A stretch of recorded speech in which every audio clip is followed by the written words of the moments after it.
आज আমি রান্না করব ক্রিমি মাশরুম। তার জন্য আমি প্রথমে নিয়েছি মাশরুম, ক্রিম, ফ্রেশ ক্রিম, পেঁয়াজ, রসুন, অরিগ্যানো, চিলি ফ্লেক্স, নুন আর গোলমরিচ। এবার আমি পেঁয়াজটাকে কুচি কুচি করে নিচ্ছি। পেঁয়াজগুলোকে ভালো করে কেটে নিতে হবে। পেঁয়াজটা আমার কোচানো হয়ে গেছে। এবার আমি রসুনটাকে কুচিয়ে নিচ্ছি।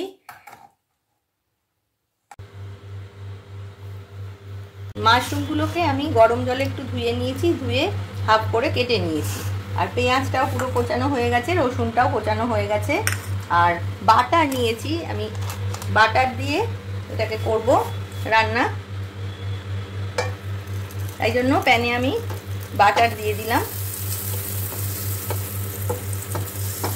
বাটারটাকে মেল্ট হতে দিয়েছিলাম, আরও একটু বাটার দিয়েছি। এবার মেল্ট হয়ে গেছে। এবার আমি এর মধ্যে রসুনটাকে দিয়ে দিলাম।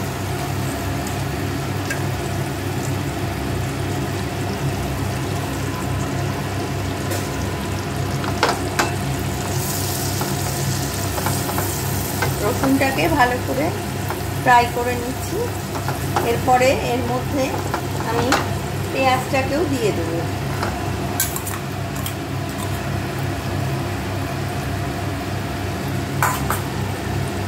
পেঁয়াজের কুচিগুলো দিয়ে আমি ভালো করে নেড়ে নেব। অল্প একটু সময় ফ্রাই করলেই হবে, বেশি ফ্রাই করার দরকার নেই, সামান্য ফ্রাই করলেই হবে। এই 2 মিনিট মতো ফ্রাই করে নিলেই হবে। এবার আমার পেঁয়াজ আর রসুনটা হালকা করে ভাজা হয়ে গেছে। এবার আমি এর মধ্যে দিয়ে দিচ্ছি নুন,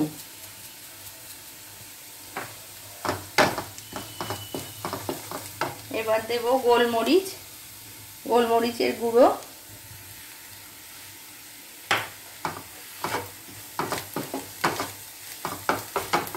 এবার এর মধ্যে দিচ্ছি অরিগ্যানো,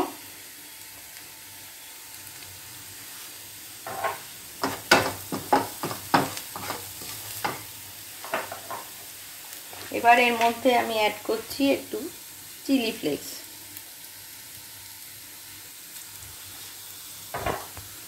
আপনারা ইচ্ছে করলে লঙ্কার গুঁড়ো ইউজ করতে পারেন, কাশ্মীরি লঙ্কার গুঁড়ো বা এমনি লঙ্কার গুঁড়ো। আমি চিলি ফ্লেক্স দিলাম।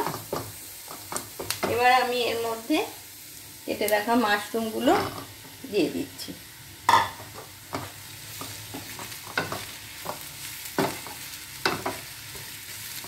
মাশরুমগুলো দিয়ে আমি ভালো করে নেড়ে নিচ্ছি।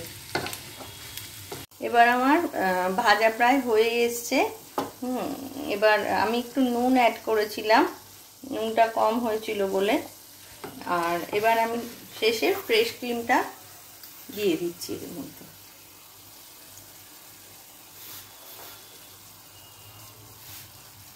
আমার ক্রিমি মাশরুম তৈরি হয়ে গেছে। এবার আমি গ্যাসের ফ্লেমটা বন্ধ করে দেবো, দিয়ে এবার আমি সার্ভ করব। আমার ক্রিমি মাশরুম একদম তৈরি হয়ে গেছে। আমার ভিডিও যদি আপনাদের ভালো লেগে থাকে তাহলে একটা লাইক করবেন, কমেন্ট করবেন। আবার অন্য দিন চলে আসবো অন্য কোনো রেসিপি নিয়ে।